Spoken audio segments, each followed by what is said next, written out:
Okay, so on the graphing, the three types of graphs that you're used to are pie or circle graphs, bar graphs, line graphs. And if you had me last year, which most of you guys did, we actually got on the computers and practiced doing computer-generated graphs. Because the days of yore, when you actually did this on paper by hand, back in kindergarten with crayons, with markers, is long gone. Obviously, all of the graphs that we want to look at are computer generated. So I showed you guys how to do that on the computer, and we will revisit that at one point in time in the spring when we start working on science fair projects and you're having to do your own graphs. Then we'll revisit how to do that on the computer. But what should your graph have? Well, first off, the three types. Your pie circle graphs, right? They are based on parts of a whole. So it's a total of 100 broken down by percentages. Your bar graphs are used to compare amounts when counting. So pie circle percentages, bar graphs counting. Your line graphs are the ones we typically see in science in terms of an independent and dependent variable, how they interact with each other. So it says used to show the change of one piece of information as it relates to another. So it's talking about your variables. You set up your independent variable, and then something happens because of it, and you're graphing your independent and dependent variable. They must have an x-axis and a y-axis. You know the x is horizontal, the y is vertical. This is what your data, this is the data that should be included in all of your graphs. So today I'm going to work through one of those on that sheet with you, make sure you've done it correctly, and then give you some time at the end of class to finish those if you didn't get those done over the weekend or weren't really sure on what to do. So quality graph, obviously you have to have a title. You have to have labeled axes with units, and they are very specific. So your independent variable is always going to be on your x, and your dependent variable is always on the y. So I just write, so like sometimes I have these little mantras I just repeat in my head: independent on the x, independent on the x, independent on the x. Just say it over and over again until it's stuck in my brain. Independent goes on x, which means your dependent goes on your y. Obviously, we're going to talk about spacing. Obviously, if there's data points, we want to be able to see those. It has to show or describe what's actually happening with your data. So the graph should mimic what we call a trend. So we're going to talk about that when we look at the first example. So parts of a graph. Your title has to name the variables included, meaning if you're doing temperature versus time of citric acid, you don't want to title your graph lemons. That doesn't make sense in science. So your graph has to scientifically match what your data is about. When other people look at your graph, they should be able to figure out what it's about, what kind of data you've plotted without asking, right? You have to have all the information shown. Your labels on your axis have to include units. I've already listed X as independent, Y is your dependent. I've given you examples of those variables, what that looks like, but we're going to actually look at the examples on that packet. And then this is what kids, I feel like, have the biggest problem with: scaling a graph on paper. So in constructing a graph, one needs to know where to plot the points representing data. In order to do this, you have to come up with a scale. So your scale involves starting at 0 and what your highest number you're plotting. Your independent variable, let's say your independent variable is time. Let's say it's months of the year, days of the week. Let's say it's one of the ones you have to do, the first one we're going to practice is months. How to space those out on the bottom to make my graph look good, right? So we're going to practice that. Obviously, plot your data on the points large enough to see. If it's a line graph, typically we connect the dots. And then a legend if you need one. The great thing about doing these on the computer is that it does all this for you, right? So it does all the scaling part for you. So we're going to look at that first example. Grab that graphing packet.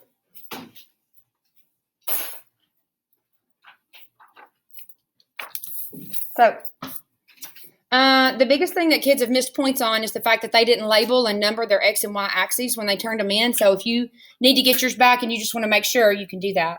But if you just look at your data, first off, it's given months of the year and the number of the deer. How do we know which one's the independent versus the dependent? The independent variable is the thing that you choose. The thing that you choose to change. So here he's counting number of deer, but what did the experimenter, choose? Which months? He chose which months he was going to count. So this is the independent variable. Based on the months he chose, this is his dependent variable. Right? So without graphing the data, look at the numbers. Tell me a trend you notice. What's the trend here? They're going down as it gets colder, right? So everybody in agreement with that? The numbers of deer sightings are going down as the months are getting colder, right? So we're kind of in like the fall, winter. So you want to be able to describe that trend, right? Number deer decreases with the decreasing temperatures.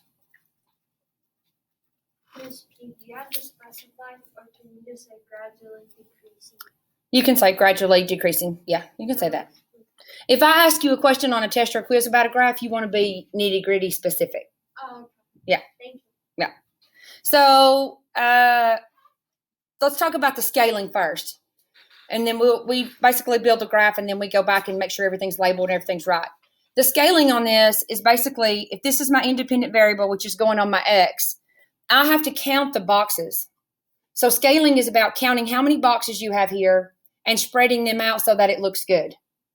So I think there's like 21 boxes, and I have 6 months. So you can choose. There's no like absolute concrete right answer. You can choose how you want to separate them out. So when I counted them out, I just did it by twos.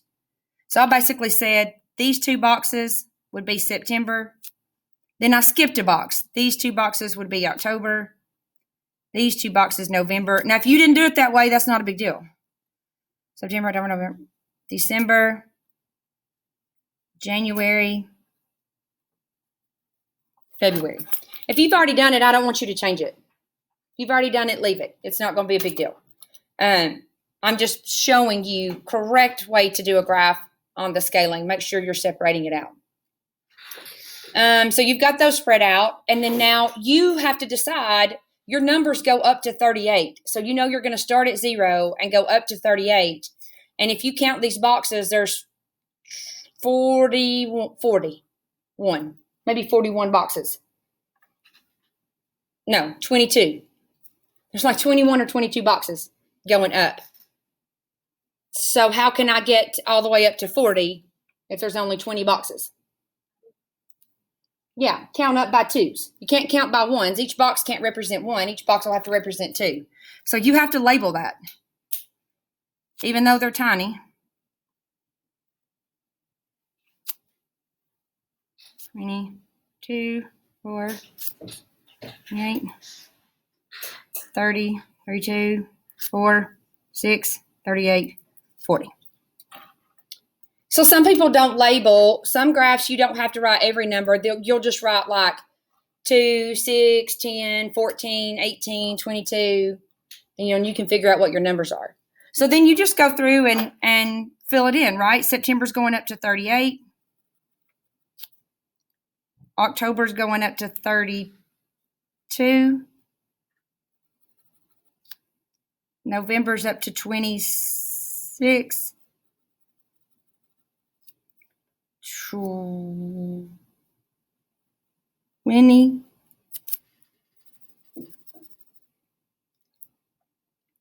January's at 15, so I got to go in the middle right here. And then February is 12. Right, and then you would just kind of shade it in all the way down, right? Because you're creating a bar graph. You've counted something. So then just being able to answer those questions. What is your independent variable? Well, your independent variable on the X, and you have to give it a title or a label, months. Your titles and labels must be capitalized unless it's a preposition.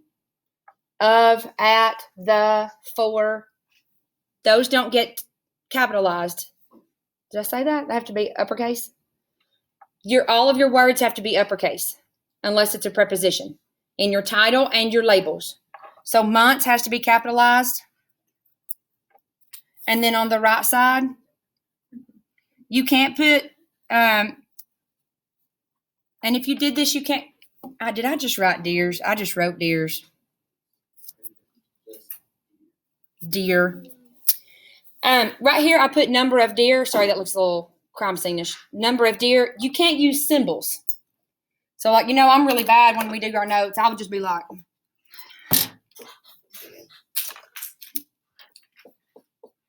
but you can't use that in a formal title or label. So make sure you're actually using the word. And then of's a preposition, so I didn't capitalize it. And then you come up with a title. Right? Good scientific title. Includes both your independent and dependent variable. So a bad title for this would be deer. A good title would be number of deer per month. Right? That tagged both your independent and dependent variables. Number of deer. Everything's capitalized except for prepositions. Per month.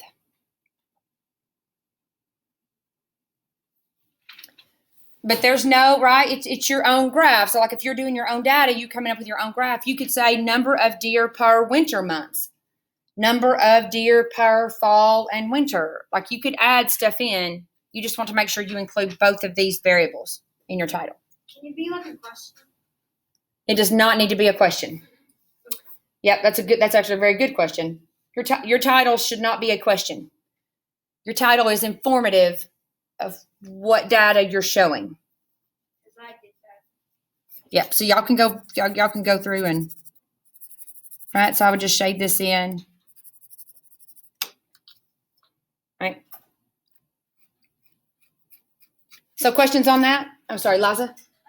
If you're using verses, you have to capitalize it and spell it out.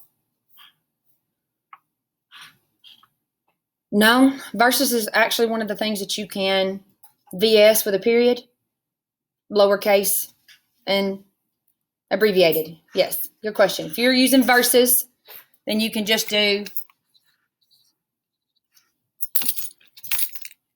you can use that. So, on any questions on this one? On the average,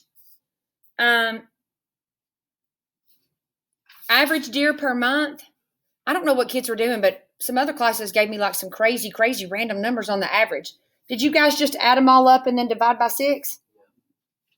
Yeah, I don't know what they were doing. I got a decimal, but I rounded it up because you can't have half of it. Yeah, I got like 23.8. I got 23.8. I just put 24. Yeah. I mean, on an average, you could say it's 23.8, and they'll know about 23 or 24 deer.